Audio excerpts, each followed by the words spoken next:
I am Maris Polanco. I am a scientist, educator, and artist out of Detroit, Michigan. I also created Eternal, this giant jellyfish sculpture made out of plastic bags.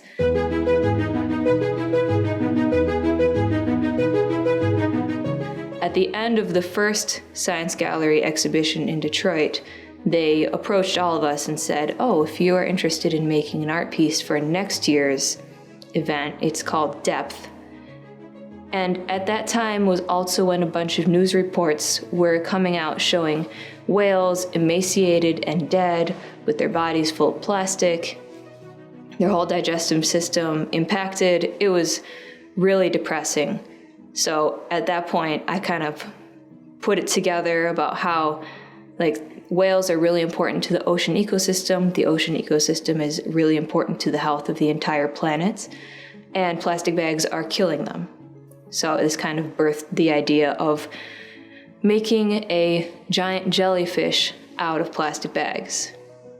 The reason that it's a jellyfish is because we theorize that the reason that they are eating plastic bags is because they look like jellyfish.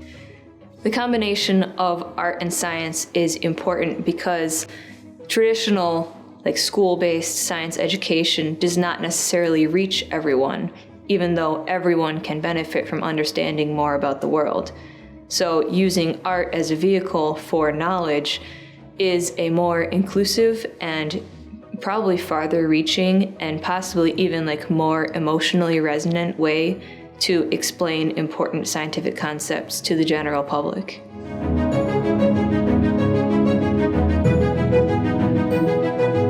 Creating this piece took a long time and involved a lot of people, actually.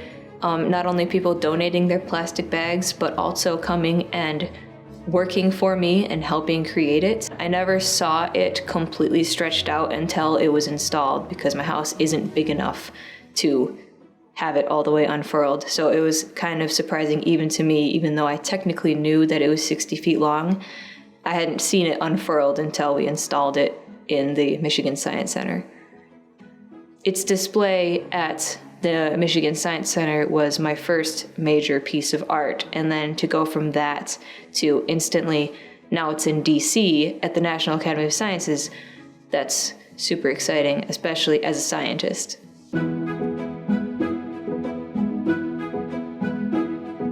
I'd like to say that Eternal is about telling people to recycle their plastic, but it's not really about that. It's very easy to say, oh, we should just all recycle and it'll solve the problem. But the way that recycling works is that the plastic actually isn't going away, and sometimes it's not even being reused. As I said, it's difficult to say how any one consumer, just little person, could help, but river cleanup is actually one of the opportunities that we have to help as individuals, because if you clean up a river, you make sure that plastic doesn't go into the ocean. I want to see ocean cleanup projects gaining traction and becoming more successful on a large scale, because that's going to be necessary if we want to clean up the world's oceans. But I also want to see a major decrease in plastic production, because we have about 8 million metric tons of plastic entering the ocean each year, according to Ocean Conservancy, and that's not going to stop unless we stop making so much plastic.